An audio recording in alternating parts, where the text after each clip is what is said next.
Alright guys, today I'll be reviewing Gemini at Cedar Point. This is the twin hybrid coaster by Arrow, opening in 1978 as the tallest coaster in the world. Obviously, it's nowhere even close to that these days. There's just countless rides there in the same park that are taller, but it's still such an impressive ride. And I personally think this is the number 4/5 coaster at the park, and I'll explain why in this review.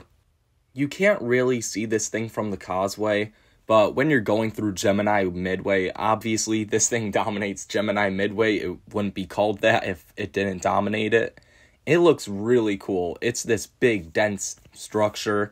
It's got the steel track and everything, but it's got some wood in it too. It's really cool. And obviously it looks even more dense with the two tracks side by side.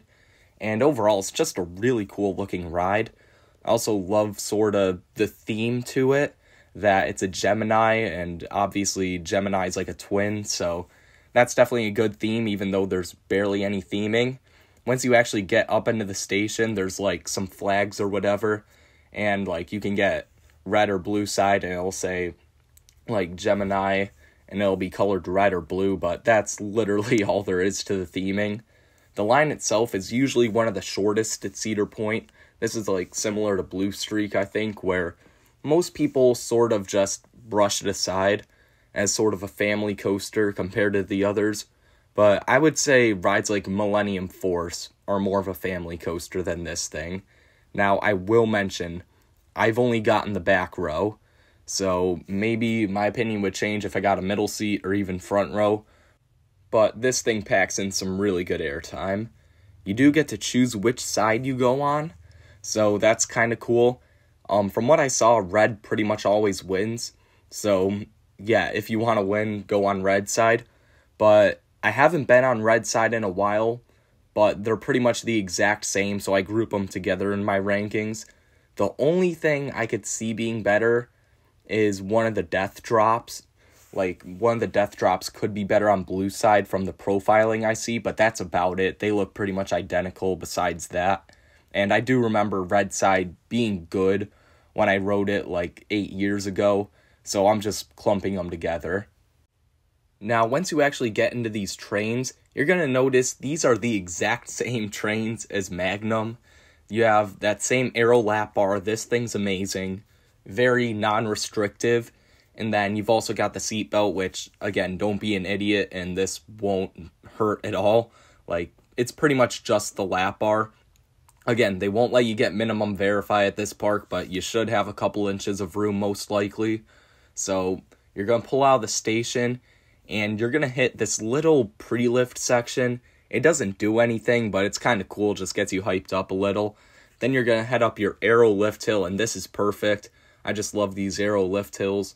And then you head down the first drop. And this is really where I was surprised. This first drop really packs a punch. You definitely get good ejector here. It's a little sustained. You're out of your seat for a couple seconds on this for sure. And the power's actually very good. There's a lot of moments on here that remind me of the Death Hill on Runaway Mine Train. I don't think this first drop is quite as strong, but it's probably on par when you consider how sustained it is. So, yeah, really good way to start the ride there. You'll hit a valley, and none of the valleys on this ride do anything except give good sense of speed, which I definitely appreciate. So then you'll head up into the first turnaround. I imagine in the front this could give a good dose of airtime. I was in the back, so I didn't get any of that. But I imagine it's a trade-off. You know, in the front you're going to get chucked up going into it. In the back you're going to get yanked down it, so I personally always go for the back, so I've only experienced that. So yeah, when you actually go through this turnaround, you're barely going to get anything. This is really just to kind of hype you up. You can high-five the other side on this element because you're going really slow. So yeah, if anything, I'd encourage that because there's definitely no risk of getting hurt or anything on this slow of an element. I mean, half the kids in my school could probably outrun this thing on this turnaround, so this is definitely a dud element, and that's probably the one con with this ride is the turnarounds.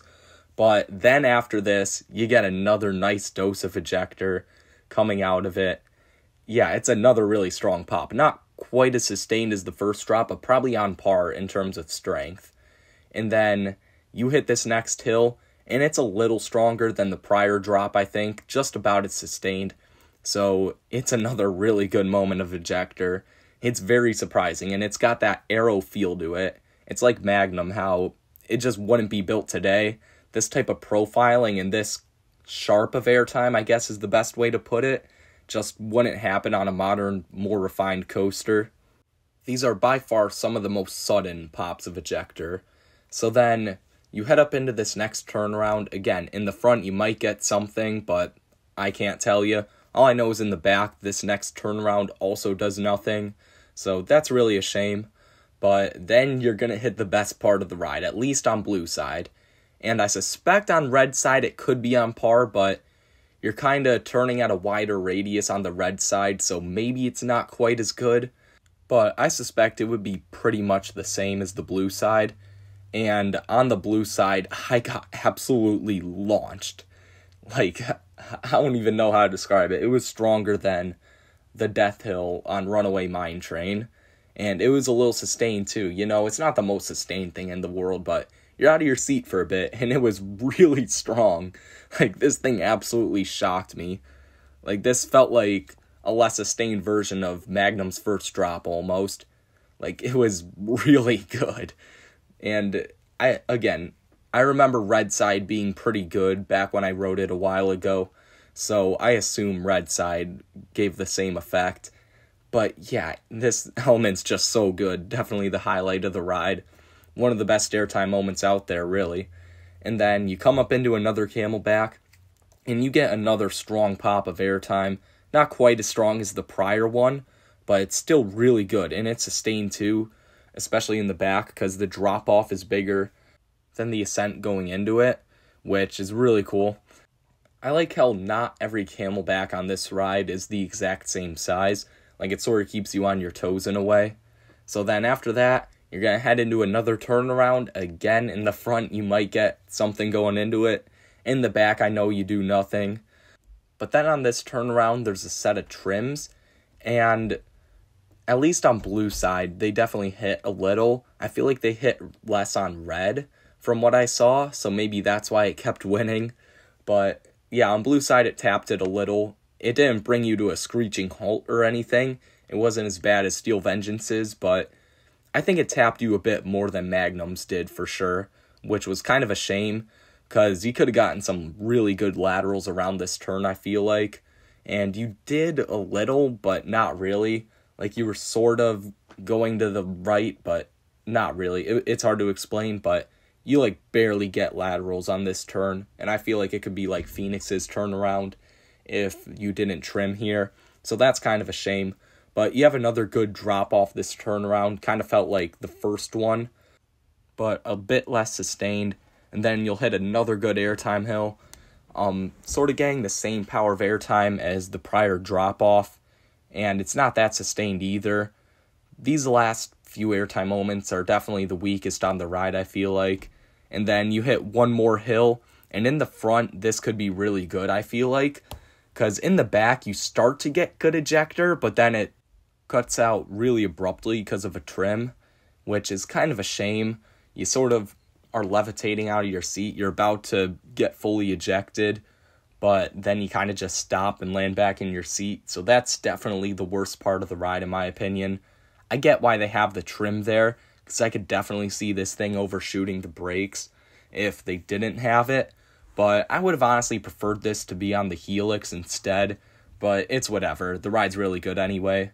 And then you hit the final Helix, and you get some really good laterals on this.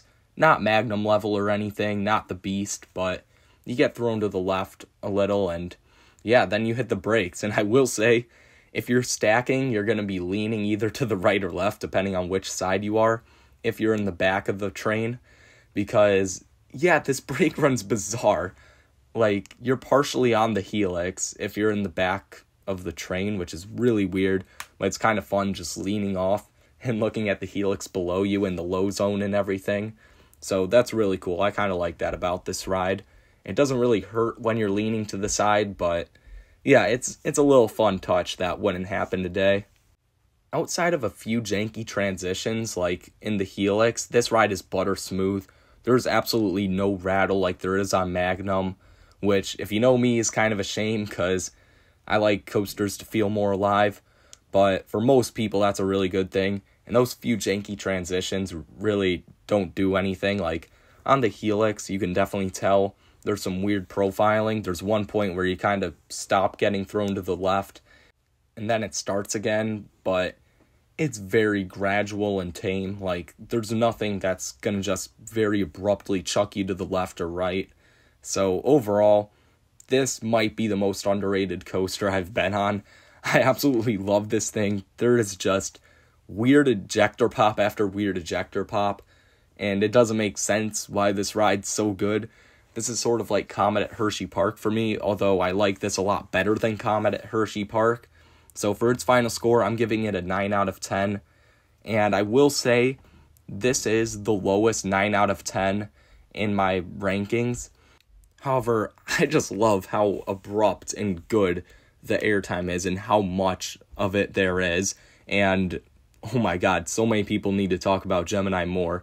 Because I've got this over rides like Millennium Force, Raptor, Gatekeeper. Like, this is definitely number 4/5 at the park for me.